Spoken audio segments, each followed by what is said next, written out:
bem com vocês? Vamos lá para mais uma correção de exercícios. Peço desculpas, estou gravando esse vídeo novamente, pois o outro vídeo ficou com um áudio muito ruim, tá bom? Vamos lá então, correção do dia 2/7. Bom, classifique os polígonos a seguir em convexos e côncavos. Então vamos lá, para poder definir, toda vez que eu uma figura que não tem nenhuma reentrância, ou seja, não tem nenhuma parte da ponta apontando para dentro da própria figura, tá? Nesse caso, como esta figurinha aqui ou esta figurinha aqui, ó, ela não tem nenhuma das pontas, nenhum dos vértices está apontando para dentro, todos os vértices apontam para fora, tá bom? Então, nesse caso, nós temos uma figura que é convexa, tá bom? Agora, quando eu tenho figuras que têm os vértices apontando para a parte de dentro, neste caso aqui, eu tenho figuras que são côncavas, tá? Então, como essa está apontando para dentro da própria figura, tá?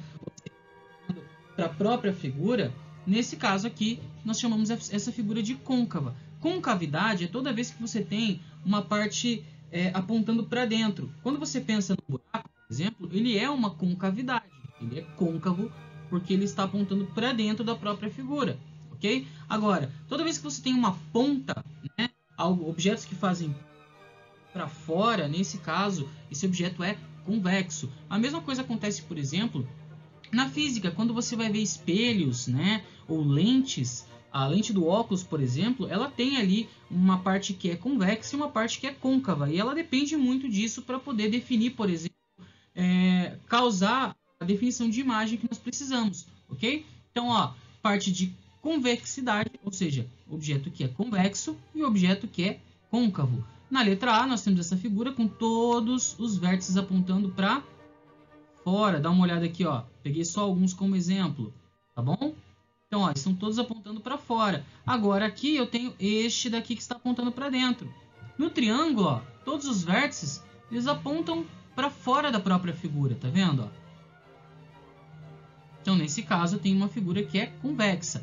Agora, nesta figura aqui, ó, eu tenho esses vértices apontando para dentro. Logo, essa figura aqui é côncava, tá?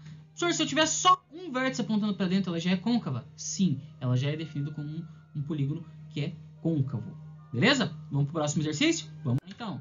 Próximo exercício, classifique cada linha poligonal a seguir em entrelaçadas ou simples, abertas ou fechadas. Primeiro, vamos definir o seguinte: se elas são entrelaçadas ou se elas são simples, beleza? Então, na letra A, eu já sei que ela é simples porque não tem nenhuma parte da figura que cruza por cima dela mesma, né? Então, é uma linha que ela não passa por cima dela mesma. Se ela não passa por cima dela mesma, ela é simples. Olha só que legal. Na letra B, ela já tem esses dois pontos aqui e ela passa por cima dela mesma. Logo, nesse caso, ela é chamada de entrelaçada.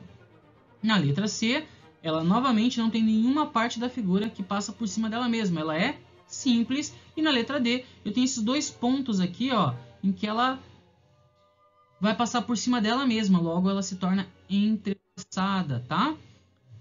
Agora, para ser aberta ou fechada, eu vou ter que olhar para os pontos extremos, ó. Eu tenho esse ponto aqui, ó, que está longe desse. É o início e o fim da figura. Nesse caso, o início está longe do fim, né? Eles não estão conectados. Ela é uma figura aberta. Na letra B, eu posso pegar qualquer ponto da figura e falar, ó, aqui é o início e por consequência vai ser o fim. É uma figura que é fechada, tá? Na letra C é a mesma coisa, ó. Se eu definir aqui como sendo um ponto inicial, o ponto final dela vai ser aqui também, porque ela se fecha, né? Logo, é uma figura fechada.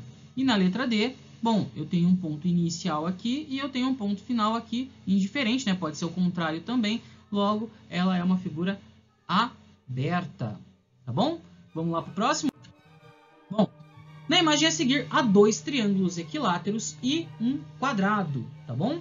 Bom, vamos lá. O primeiro triângulo tem 36 centímetros de perímetro. Se ele é um triângulo equilátero, logo, eu tenho 36 divididos por 3. O perímetro é a soma de todos os lados. Este lado aqui tem 12 centímetros, este lado aqui tem 12 centímetros, este lado aqui tem 12 centímetros, tá bom? Bom, até aí, sem novidades. O segundo tem o perímetro igual à quarta parte do perímetro do quadrado. Gente, a quarta parte do perímetro do quadrado é o valor do lado, né? O perímetro do quadrado é a soma de todos os lados. Então, esse lado, mais esse lado, mais esse lado, mais esse lado. Se eu somar os 4, eu tenho o perímetro. Se eu pegar o perímetro e dividir por 4, eu vou achar o valor do lado do quadrado. Um dos lados do quadrado tem esse valor, né? Já o quadrado tem o lado medindo o dobro do lado do primeiro triângulo. Se o lado do primeiro triângulo é 12, logo o lado desse quadrado vai ser 24, certo? Beleza. Bom, se o lado do quadrado é 24, vamos pensar no seguinte. O segundo triângulo, ele tem o perímetro igual a 24. Logo, se o perímetro desse aqui é 24, o lado dele é 24 divididos por 3, que dá 8. Então, eu tenho 8 centímetros de lado para esse triângulo, 12 para esse e 24 para o quadrado, né? Calcule a medida do lado de cada figura. O primeiro, 12. O segundo, 8. E o terceiro, 24. Tá bom? Vamos lá, então. Duas figuras planas são equivalentes quando elas apresentam a mesma área, ou seja, tem mesma área. Um quadrado de lado 18 centímetros é equivalente a um hexágono regular ABCDEF, ou seja, este carinha aqui. Com base nela, responda às questões propostas. Letra A. Se dividirmos o hexágono em 6 triângulos congruentes, ou seja, 6 triângulos iguais, qual será a medida da área de cada triângulo? Essa é fácil. Sabe por quê? Porque olha só, qual que é a área do quadrado? A área do quadrado é 18, que é a base dele, vezes a altura dele, que é 18. 18 vezes 18. Então, ó, 8 vezes 8, 64. Joguei o número errado para cima, né? Vamos lá, então. 64. 8 vezes 1, 8. Com 6. Com 6, fica quanto? 14. 1 vezes 18. 18. Desce o 4. Sobe 1, fica 12. Certo? E aqui eu tenho o 3 aqui, né? 324 é a área do meu quadrado, certo? Bom, se eu for dividir em 6 triângulos iguais, lembrando que é um hexágono regular, ou seja, são 6 triângulos iguais aqui, eu vou pegar 324 e vou dividir por 6.